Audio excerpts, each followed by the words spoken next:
hello. It is so good to see all of you young people. Welcome back to 316. We are talking about a sermon series, Battle Scars. Battle scars. Now, why are we talking about this? It's because life is not always fair.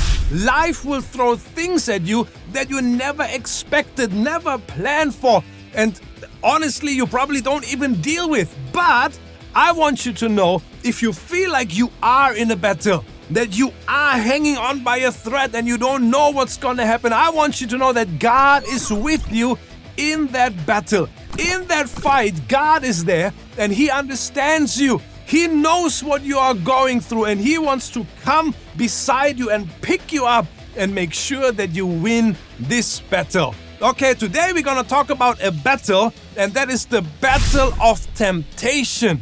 Winning the battle over temptation. And we will take a look at a very famous scripture. If you have been a part of a church or maybe our church, then you will be familiar with. But we are talking about Joseph in Potiphar's house. And all this story is found in Genesis chapter 39. So maybe you can take some time and go back and read over it. But I want to talk about Joseph in Potiphar's house. And what happened was that Joseph was sold as a slave, right, by his brothers. He ended up in Potiphar's house, and he was such a good worker, so good in what he was doing, that Potiphar put him in charge over his entire house. Now the problem was that Potiphar's wife took a liking to him. He liked the way that he looked. She liked the way that he looked. And all these things. So she tried to get him to sleep with him.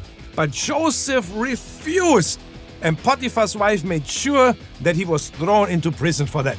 Oh my goodness. Okay, what is this lesson about today? We are talking about the battle against temptation. Now, I want you to know that Joseph was in a real temptation. Okay, that is my first point.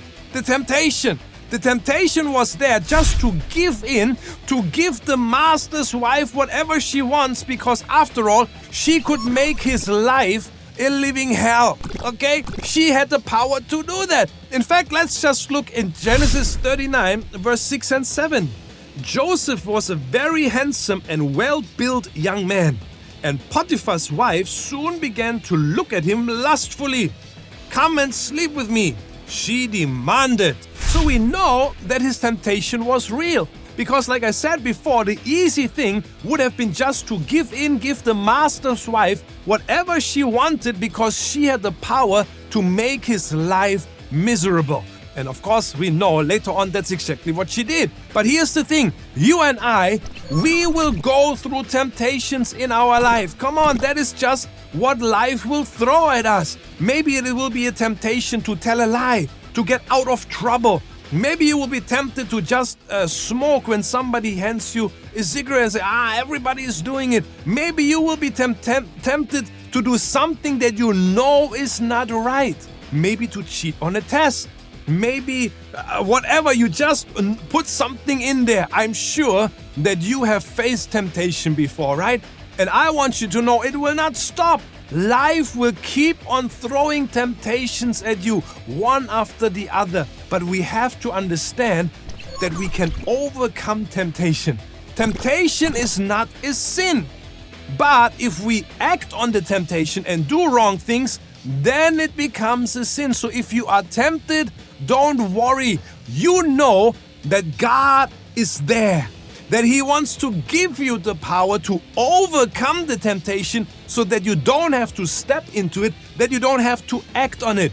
And that is how you live a good life. The second thing that we want to look is how Joseph responded. How Joseph responded.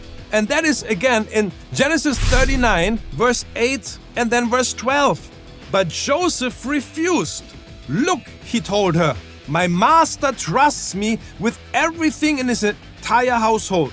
Verse 12, she came and grabbed him by his cloak, demanding, "Come on and sleep with me."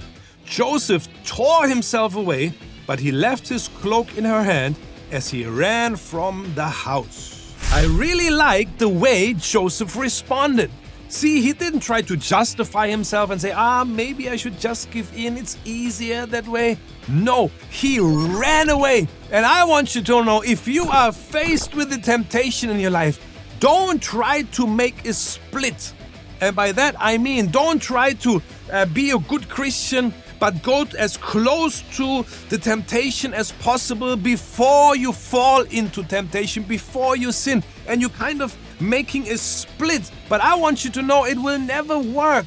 We have to stay away from sin as far as possible. Just like Joseph said, no, I cannot sin against my master. I cannot sin against God. And he tore himself away. He ran away. Now that was, of course, his last resort, because he didn't know what else to do. But I want you to know that is the kind of attitude that we need to have when we come into a place where we will be tempted, and it is just a matter of time. We have to have the tenacity, the attitude of saying, no, I'm going to stay away from it. I'm not going to put myself in that situation so that I will not fall into sin.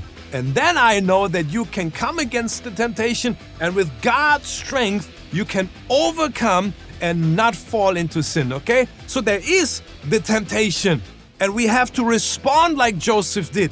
And point number 3 is, what is the outcome? What is the outcome? Now, in his case, what we see in Genesis 39, verse 20. So he took Joseph, that is Potiphar, and threw him into prison, where the king's prisoners were held. And there he remained. Now, that is not a very good outcome, right? You might be thinking, but Pastor Stefan, what is going on here? You tell me to resist temptation, not to give in, and then the outcome is he goes to prison. What is this? I want you to know that the prison was not the end of Joseph's story. Again, maybe you know, maybe you don't know, but the prison set him up to meet people who would introduce him to Pharaoh. And that was the way that later on he ended up as the prime minister over Egypt. All that was made possible because he made connections in prison. So the outcome was, he was thrown in prison, yes, but that didn't end there. Later on he was promoted to the highest position in the entire country. I want you to know, if we live a life of integrity, and I hope that you want to live a life like that, I want you to know that God will bless you. Maybe right there in the situation, you have to pay the consequences.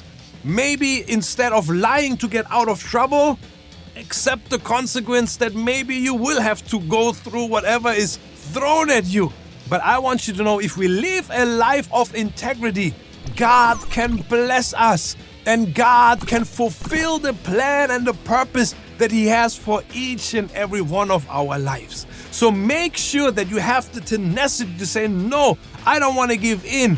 I want to respond like Joseph, and I want to live a good life so that God can bless me, and that He can bless my life, and that He can live through me a powerful one, a powerful life. All right? Now, I hope that you understand the lesson. With this one, we're going to go for a time of discussion, and I will see you there, guys. Okay? Be blessed, and bye-bye.